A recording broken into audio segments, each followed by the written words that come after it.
So the three examples again: $1 million profit with no growth, just kind of a steady Eddie, like my client who's selling right now. And if it's considered a less risky or just normally risky small business, that value might be $5 million. But if it's considered a really risky business, it's worth less than 2. But if I take the same $1 million and I have a predictable and repeatable growth rate on this with a history, a well-documented and professionalized history of those numbers, and all the systems and processes in place that let the new buyer feel highly confident that we can continue to hit those numbers into the future, they'd be willing to pay a lot more. On the surface, you and your buddy are in the same businesses. Maybe you're meeting at a conference and you're both talking about how you both have about $1 million in profit. And and your buddy is number 2, this guy down here, example 3. And after meeting him for several years at conferences, you find out that he sold his for $10 million or $12 million. And you figure, well, my business must just be worth that, because I've known this guy for years. We have the same business. We've been on the same, we've been at the same profit level, and he just sold his for this much. But it's not the same. The inside workings of his business could be drastically different than yours, even though your revenue and profits and industry are the same.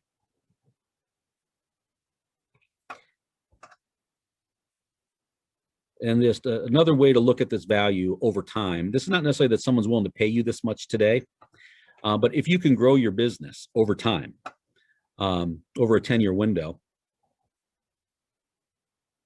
this is how the impact that growth has.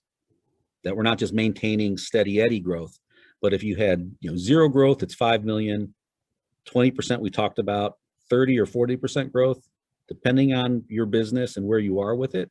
I know that on average across all Cultivate clients, we're in this 20, 30, 40% range of growth.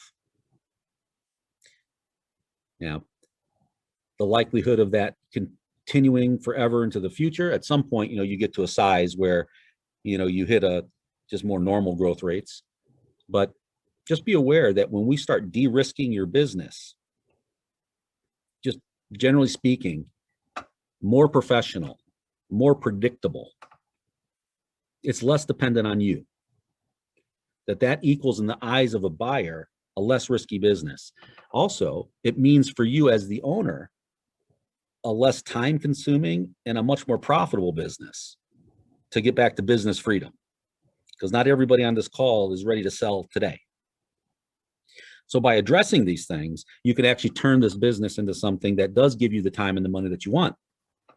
And if we take the less risky business, if it's less risky to me as your potential buyer, I'm willing to pay you more for that. That means a higher multiple times whatever profit you got. And so a higher multiple times a higher profit, if I'm growing, equals an accelerated freedom point. Because when we did that exercise a week or 2 ago, where we plugged in to the software and said, how much do I have to sell my business for to hit my walk away number? How many here on the call looked at that number and was like, holy crap, I have no idea how I'm going to hit that number? I see a couple heads nodding. This is how you hit that number.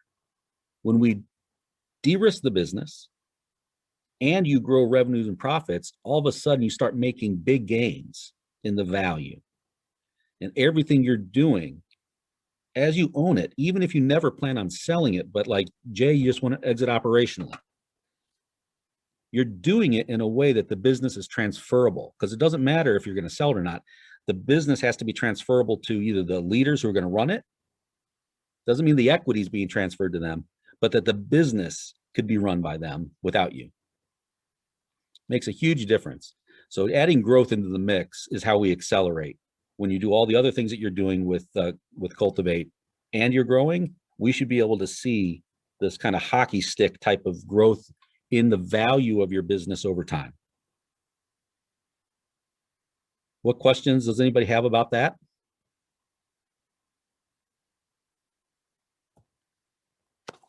So the last topic I wanted to get into today was just talking about growth potential. So if growth is this important to us, what are the different ways that we can grow?